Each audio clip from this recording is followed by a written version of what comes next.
Meanwhile, 26 minutes before the top of the hour, the Trump administration issued stiff sanctions on Russian oil companies, two in particular. And the president has long called for Europe to do the same, to pressure the Kremlin to go to the peace table with Ukraine.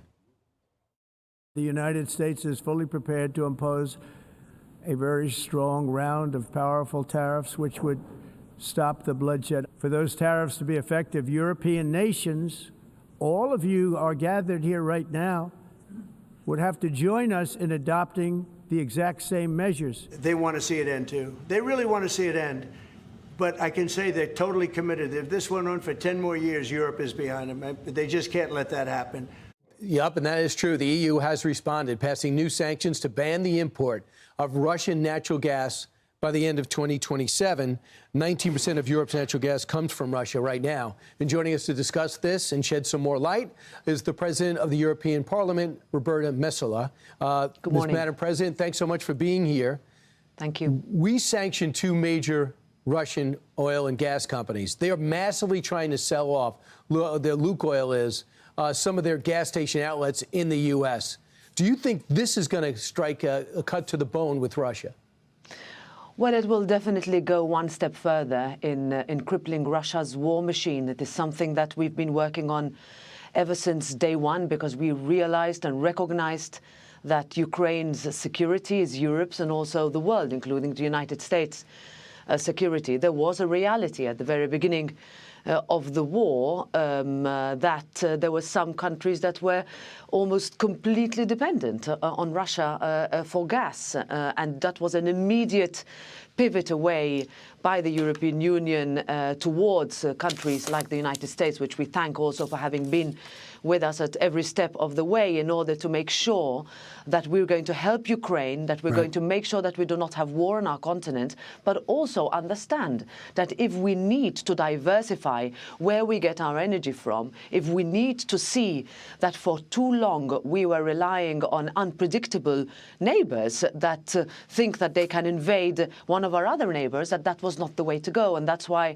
the sanctions that were announced last week by the United States are fully in line with the sanctions that we announced and are putting into practice, also together with sanctioning a number of individuals, those who were involved with the abduction of Ukrainian children into Russia, making sure that diplomats cannot from Russia go from one country and another, you know, on Europe's ski slopes as though nothing is happening. At the same time, this is a country that invaded another, and that is not something that we should accept in this year on our continent or anywhere else. I hear you. Why? Let's take a look at the Europeans' dependence on fossil fuels. 69% of your energy comes from fossil fuels.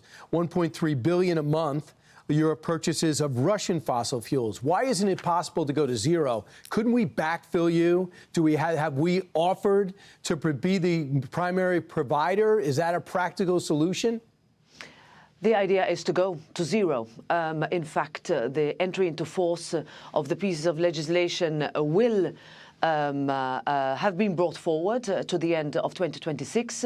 I had a very productive meeting yesterday with the Energy Secretary, Chris Wright, here, and that is one of the discussions that we are having. In other words, how, as a Europe, can we move from unpredictable partners to predictable and allies, and the United States is one of them. It's part and parcel of the trade deal that the European Union negotiated with President Trump. It is one that goes into a deeper relationship between where we have, as a Europe and the United States, way to develop together.